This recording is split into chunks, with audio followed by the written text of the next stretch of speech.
Bienvenue dans cette nouvelle journée. Un grand merci aux personnes qui se sont abonnées à toutes mes chaînes. Comme je l'ai dit, je vais mettre pas mal de contenu, donc bienvenue par ici. N'hésitez pas aussi à envoyer des questions ou à demander des sujets si jamais il y a quelque chose qui vous traverse en ce moment. Moi, j'aime bien aussi faire du feedback si je sens que c'est pertinent et que je peux apporter un éclairage. Voilà.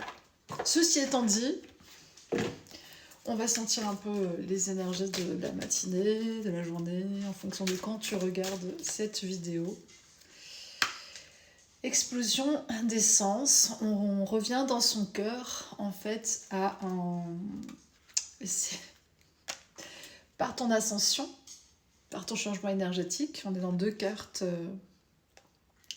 qui, en fait, se répondent. Les désirs, nos désirs sont plus légers, on a fait le tri, comme j'ai dit récemment, dans plein d'anciens schémas, vieux désirs, vieilles projections de la vie qu'on pensait vouloir avoir avant, des objectifs qu'on pensait vouloir atteindre, de la personne qu'on pensait être, etc. Donc il y a eu beaucoup de désirs qui ont été épurés pour arriver à quelque chose de plus mature au niveau émotionnel.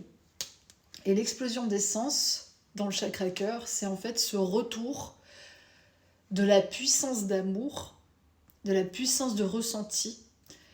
Et quand on est en fait en plein pouvoir dans son ressenti, on s'aligne mieux naturellement. Pourquoi ? Parce que tout de suite, on va aller sentir ce qui dérange. Tout de suite, on va aller sentir ce petit accro, ce petit truc qui va nous dire non.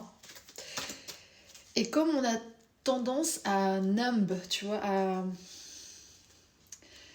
à mettre du brouillard nous-mêmes en fait sur ces informations-là parce qu'elles peuvent être gênantes, elles peuvent venir nous perturber dans notre paix et elles ont l'air d'être, tu vois, il y a beaucoup d'infos, des choses qui peuvent paraître aller un peu dans tous les sens, mais parfois on ne s'écoute pas et on n'écoute pas la puissance de son ressenti. On est évidemment sur une chaîne dans tous mes réseaux d'ailleurs, où je parle beaucoup de ce ressenti à travers le corps, des sens, de tous nos sens, de nos perceptions, de cette sensibilité et comment en fait on peut apprendre à jouer du violon, hein, parce que c'est un peu ça. C'est-à-dire, il y en a qui ont des cordes grinçantes, l'intuition ça fonctionne plus, le ressenti, les cordes sont cassées. Donc comment on fait pour se raccorder à nouveau ? Et ça, tu vois, c'est sorti la tête à l'envers. Ben, c'est une question de purification, évidemment, des éléments toxiques, de se mettre sur une fréquence, une octave supérieure, sans manquer de respect à qui que ce soit. On n'est pas dans un principe de on est les meilleurs, mais simplement soit dans son octave supérieure, c'est-à-dire ne pas être dans le bas de gamme. Je suis sûre que tu vas comprendre ce que je veux dire. Parce que souvent, on fait des choix bas ou moyen de gamme, alors que notre portée musicale, intégrale, la portée de nos sens, de nos sensations, de notre énergie, elle est beaucoup plus haute que ça. Et c'est ce qui fait qu'on est nombreuses à avoir ressenti une forme de... comme si on était renfermés, opprimés, réprimés à l'intérieur de nous, avec quelque chose qui est à l'intérieur, tu vois, comme un animal qui reste en cage trop longtemps, qui est là, oh, je veux sortir, je veux m'exprimer, il y a une énergie vitale, un feu qui trouve pas sa place, puisque en fait, les choix de vie, les choix de partenaires, les choix de lieux, les choix, tout, les choix qu'on fait, ils vibrent trop bas. Ça permet pas, si tu veux, ta force moteur de s'exprimer. Donc on va dire, c'est comme si tu avais un bolide, mais tu roules tout le temps en deuxième. Tu es en train juste d'abîmer ton moteur parce que ça ne te convient pas. C'est un message que moi j'ai reçu plusieurs fois, pour moi et pour des groupes. On est sur ce principe féminin, donc évidemment dans la polarité féminine, la répression c'est quelque chose qui a eu lieu de l'ordre de la pensée collective. Tu vois, ça m'a... Je l'ai senti, hein. Il y a vraiment eu une répression très forte qui s'est mise sur l'expression du féminin. Et aujourd'hui, on est en train de retrouver cette humanité, en fait, cet équilibre, cette balance, cette harmonie entre les polarités. avec aussi des femmes dans la société qui prennent beaucoup plus justement leur place au fur et à mesure, mais qui manquent encore cruellement dans certains métiers. Il y a une transformation intérieure actuellement, bon, on le sait. De quel ordre? Tu vois, j'ai entendu le Saint Graal. Alors moi, je suis quelqu'un, j'aime bien les symboles. Et j'aime bien aussi démystifier, mais en ayant beaucoup de respect pour ce que c'est. Moi, c'était un de mes livres préférés.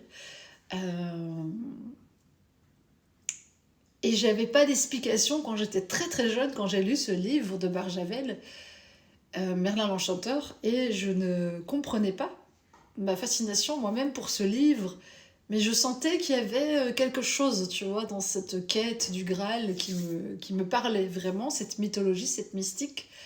Elle m'a, elle m'a beaucoup suivie et elle m'a inspirée. Et pour moi, c'est important de poser des bases en fait de lecture qui soient correctes et de se dire que on peut avoir des perceptions à plein de niveaux différents, que ça soit dans une forme symbolique, imaginaire, créative, intuitive. En fait, appelle ça comme tu veux, ça n'a pas d'importance parce que chacun a besoin d'un prisme de lecture pour comprendre quelque chose sur lequel personne ne réussira jamais à mettre des mots, c'est-à-dire le divin. La vie, la création dans son ensemble, enfin le principe vital, appelons ça comme on veut, la source, etc., etc.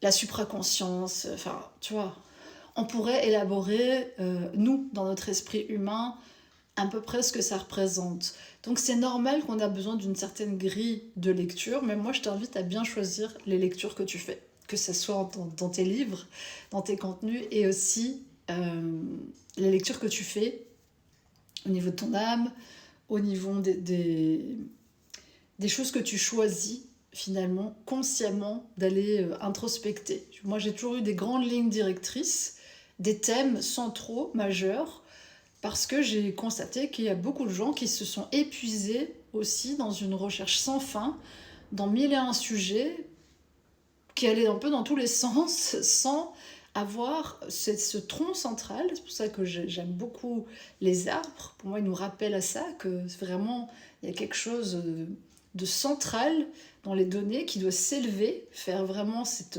D'ailleurs, nous, on a un tronc dans notre corps, au niveau cérébral, mais aussi, on pourrait dire, au niveau de notre colonne, qui est un tronc mobile, mais tout de même, on s'élève, nous aussi.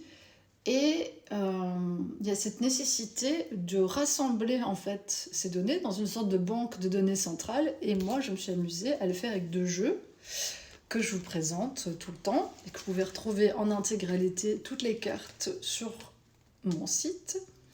Pourquoi? Justement pour classer. Tu vois, il y a le tableau périodique par rapport aux éléments chimiques, par exemple. Il y a cette nécessité en fait de classement de données en ce moment qui est de plus en plus importante. Pourquoi? Parce qu'il y a une arrivée massive d'informations. Et si tu es encore engorgé par plein d'histoires, de filtres, tu vois, d'anciennes perceptions, tu n'as pas l'espace pour ranger des nouveaux classeurs. Voilà, je pense que l'image a été claire, c'est assez scolaire, comme c'est la rentrée et tout, tu vois, je t'invite à faire un peu de rangement. Alors, je vais quand même aller shipper un petit devin. Je vibre à l'unisson avec chaque élément, intérieur comme extérieur. Unité, skylight. Tu vois, c'est chercher cette unité, ce tronc commun, cette source principale. Que ce soit quand tu génères un enseignement, quand tu fais une proposition, quand tu... En fait, il y a une donnée centrale, tu vois, il était 9-9, on est là-dessus. On arrive à nos données centrales. Tu as sans doute désarchivé beaucoup de choses aussi, jeté, trié, continue à le faire, vraiment, parce que pour les années à venir, ça a tout son sens. Et là, on se recentre, on reprend, j'allais dire du poil de la bête, mais oui, c'est un peu ça.